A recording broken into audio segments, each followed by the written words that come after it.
The moon and Saturn in aspect.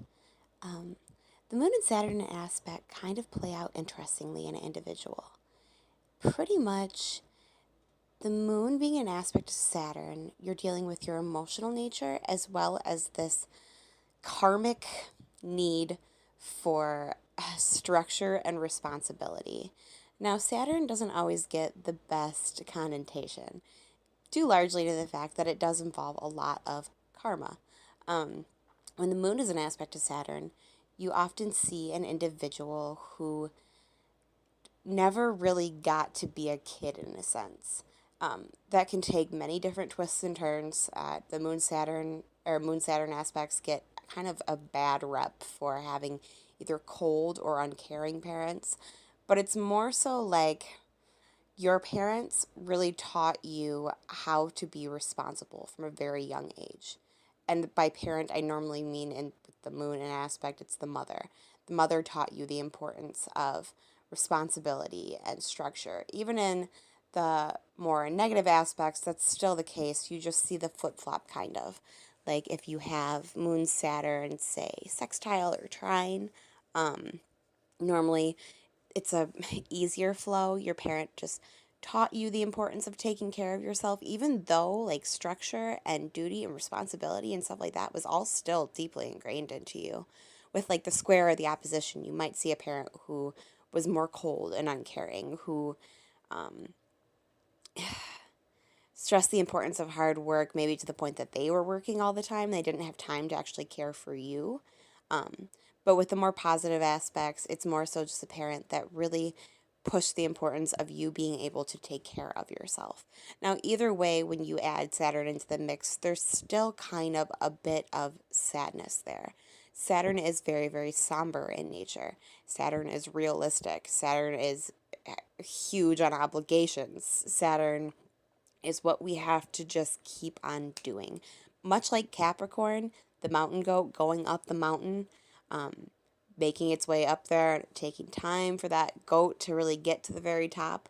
This would be reflected in your emotional nature, which would be passed down by your mother. You would just understand the importance of being self sufficient, of being able to even coddle your own self in a sense, of knowing when emotionality was okay and when you really needed to hold off because there were other important things that needed to be dealt with. That is the moon and Saturn in aspect to each other, much like a Capricorn moon, who also gets sense of this with uh, a need to kind of hit goals and objectives, and never really got to be the quote unquote child that, where they never felt comfortable, I guess you could say, being a child and being comforted and coddled like a child would. The moon and Saturn in aspect are very, very similar. People with the moon and Saturn in aspect also seem to have this devoutly responsible personality to them. These are people that never really got to just be carefree and be children. Now, that's very black and white, and it's not necessarily true in the sense that like this person never got to have fun, but there was always this underlying feeling of like I need to be responsible, I have things I need to accomplish, and there wasn't really the carefree atmosphere for the child to just be able to grow and be a silly little kid pretty much. People with moon and Saturn in aspect to each other are often um, very old from a young age. When I think of Saturn in the birth chart, I think of the grandfather, father time, pretty much. I think of, as funny as this might sound, I think of Clint Eastwood in Gran Torino, the movie. Um, he's very, very reserved and Capricorn like, very no bullshit, no thrills. Like, you are serious, and that is a attitude definitely that the moon and Saturn, when they are in aspect together, people take on.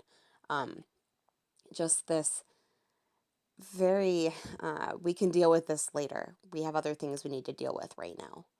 And that is true of any of the aspects. Obviously, like I said, if you have a more negative aspect like an opposition or a square, you might have experienced that even more so. You might have been in a position where you really had to take care of yourself. Maybe your female maternal figure worked a lot and put a lot of importance on that. Maybe it was to take care of your family. Maybe you were in some sort of position where she didn't really have any other choice. But either way, you still take on these traits because you had to learn to really take care of yourself. There wasn't as much nurturing. And that is where the moon and Saturn together get really kind of a bad connotation for people who had very cold and uncaring parents. Um, it's not necessarily that they were just cold and uncaring on the surface. It's just that psychologically it impacted you in a way that you didn't really have somebody else to go to. You had your own resources to draw from. Um, with Capricorn's phrase being I use, you're using your own abilities. And the moon and Saturn in aspect definitely gives you a very, very tough personality. Saturn in the birth chart, in my opinion, is more so kind of a bully figure. He's just a bully, though, because he's cold. He's serious. He wants you to work for everything that you have, and it's going to take you even longer than most people to work for that, um, simply because you're not going to get any easy outs. And so, yeah, when you mix the moon and Saturn together, your mom would have instilled this into your personality, into your persona. She would have stressed the importance of hard work and getting things done and being responsible from a very young age. And there wouldn't have been as much nurture involved necessarily. So, yeah, that is the moon and Saturn in aspect.